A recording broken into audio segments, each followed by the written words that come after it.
Hey babies, welcome back to my channel, and tonight I am feeling myself. I'm so inspired. So I recently had my makeup done by a professional, one of my very good friends. Shout out to Stacy. And I'm gonna insert a picture of it here, and if you notice, it's really full coverage, like proper glam. And I'm like, okay, how did she accomplish this? Now, mind you, she's a professional, she's using high-end products, and she's been doing this for years, so I can't even begin to compete. But I realized that the difference between the way she applied and the way that I normally apply is that I normally go for a skin-like type effect with my foundation, and she did full coverage. So today I'm going to be trying a new, well, not really new, but I'm going to try to apply more products, really get the coverage and the finish and the effect. I mean, what do you think? Do you think that I accomplished it? I think this looks really good. My under eye looks really bright and nice, and along the way you're going to see some of the things that I had to adjust and what I did from what I normally do. And yeah, this is the finished look. What do you think? As usual, we're starting off the routine with primer. I'm just putting 2 streaks on my cheeks. This is the NYX Better Than Glue, or no, the NYX Face Glue primer, and the goal is not to rub it into your skin too much, just to kind of glaze it over. So now I'm going in with my foundation. I'm getting my flat top brush, and as you saw, I put 2 pumps. Normally I do 1 pump of foundation for my entire face. So this is where I was saying there's a marked difference in my routine to get the full coverage look. So that's 2 pumps just for that one lower quadrant of my face. And then I'm going to the other side with another 2 pumps. And you want to make sure that you blend in well, especially along your jawline and close to your ears. You don't want any harsh lines or demarcation. Make sure to get your nose well, and then I like to smooth the rest of the product up to my forehead because I don't want a harsh line between my hairline and my forehead in terms of where the foundation is. And it looks a little bit crazy now, but stick with it. So next up, I'm going under my eyes with my e.l.f. Camo Pro Concealer, and the reason I'm using this one instead of the LA Girl is because this one is full coverage. However, it also dries down really quickly, so I'm having to move really fast to get it before it starts creasing or getting dry before I get to set it. So I'm using a damp beauty blender. Well, beauty blender apparently is a brand. A damp beauty sponge, and I'm making sure to keep the product in the same general area. We don't want to spread it out too much because then you could get a whole big mess.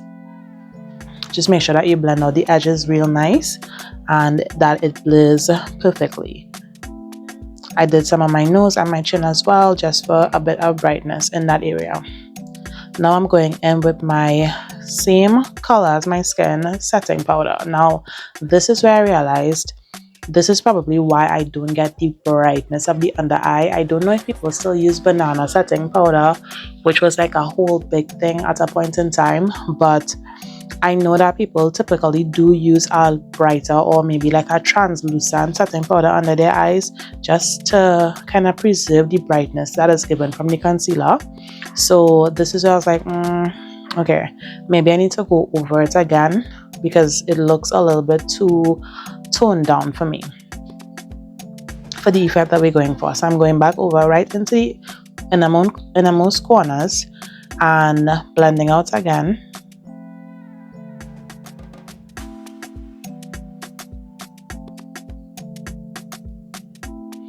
And it's good practice when blending underneath your eyes to look up because it kind of smooths out the creases and allows you to get into the space a little bit better. Then now, instead of using the brown powder, I'm using the translucent or the oil absorbing setting powder right in the inner corner there, and I feel like it's giving me the look that I want. Maybe in future I'm gonna look to see, because my powders are coming to the end, I'm gonna have to top up soon. Maybe I'm gonna look to see if I get maybe a banana colored powder or something to that effect. I'm not sure. I'm just putting a bit of extra powder. This is considered to be baking, but I don't know if it's baking because I'm using this translucent powder. I'm not sure if it still qualifies, but I'm just leaving a bit of it there to help to keep the concealer in place and set it while I'm doing the rest of my routine. So now I'm going in with this contour palette. This is from Arista, and I like to use a more pointed brush and just get into the divots of my face, go around my hairline. And at this point, I'm not blending it in, I'm just applying the pigment.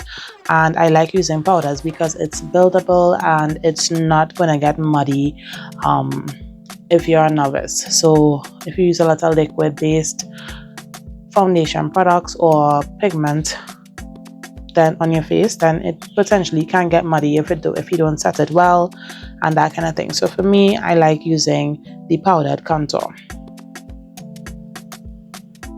Now I'm going in with another brush.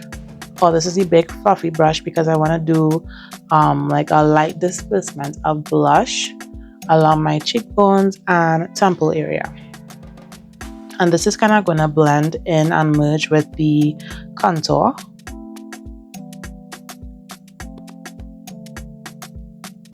Because it's along the same area. I'm not taking it up on my forehead.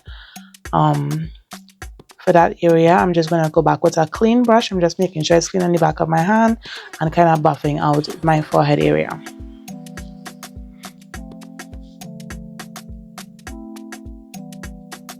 Then I'm going to my cheek and jawline, making sure everything is blended well.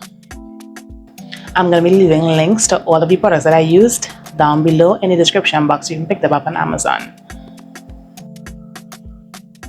Alright, so now I'm going back with my brown setting powder and going over my entire face, just making sure that I set my foundation and all of the other foundational stuff that I did on my face well. And you want to make like micro pats on your face. You don't want to drag the pigment around because obviously, again, you can blur the lines from your contour to your blush to your concealer. Everything is a different color. We don't want to drag it around. And you want to always make sure you have music to keep you in a good mood when you're doing your makeup. Now I'm dusting out the excess powder underneath my eyes with this concealer brush.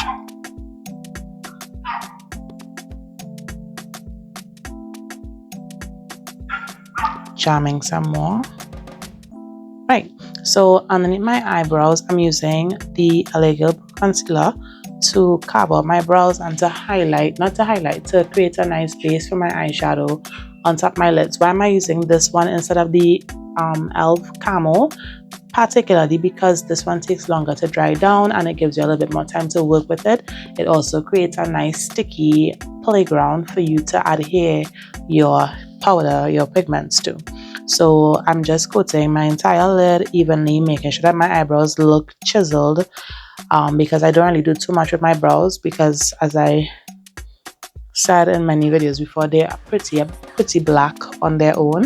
I don't really need to do too much. And this is actually a foundation brush that I'm using just because it helps me to work faster. It's bigger.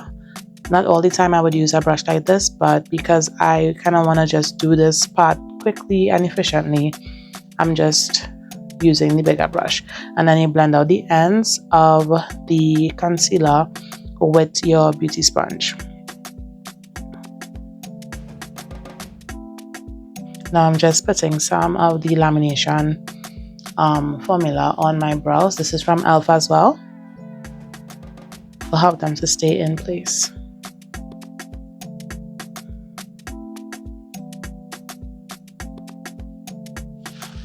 I'm going to be leaving links to all of the products that I used down below in the description box. You can pick them up on Amazon. Alright, so don't forget, if you like this video, if you like this kind of content and you like my vibes, then go ahead and click the subscribe button, turn on your post notifications, and leave me a comment down below so that we can keep the vibes going. Alright, see you guys in the next one.